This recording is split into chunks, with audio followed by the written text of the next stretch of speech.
नमस्कार। एक गुरुत्वपूर्ण विषय आज आम आलोचना करवा।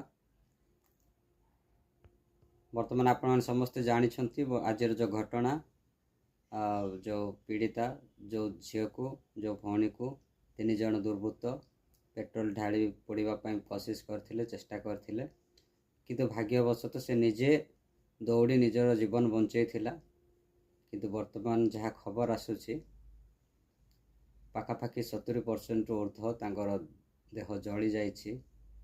तेणु आम एटा बहुत क्रिटिकल विषय अटे।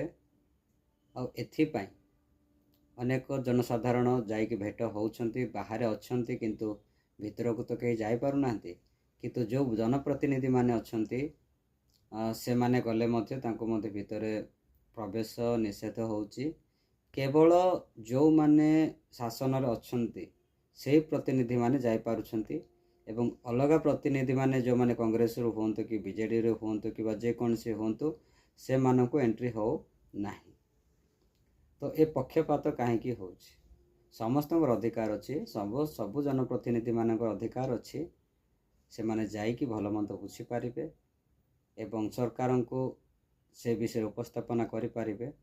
किंतु वर्तमान जो सरकार से ए भली भूल काहे की करूछि जणा पड़ुनी। कहीं यह करने द्वारा निज प्रति ही एटा विपद। कहीं लोकंकर जो भल पाइबा सेटा आक्रोश रे परिपूर्ण होबो। जदि अनुमति नहीं तो क्या को नहीं, जदि अच्छी तो समस्त को रहबा दरकार। हाँ, साधारण लोक मानू अलग लोक प्रवेश न कराइले सुधा किंतु जो जनप्रतिनिधि माने अछंती से मानू जदि प्रवेश करा हबो, जदि से माने जदि जाकि फैमिली सहित भेट हेबे कि पीड़िता सहित भेट हेबे से माने होय तो ठीक अच्छे पीड़िता सहित भेट न हुंतु। कहीं ना से जो ट्रीटमेंट सेंटर अछंती तांको पाखकू गले हुए तो इन्फेक्शन हो पारे भल मंद अच्छी।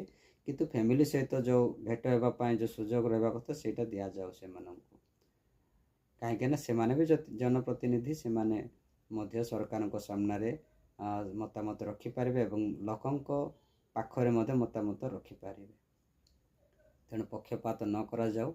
पुलिस मध्य ए समस्त विषय ध्यान देउ, निरपेक्ष भाव में समस्त विषय हेबा दरकार।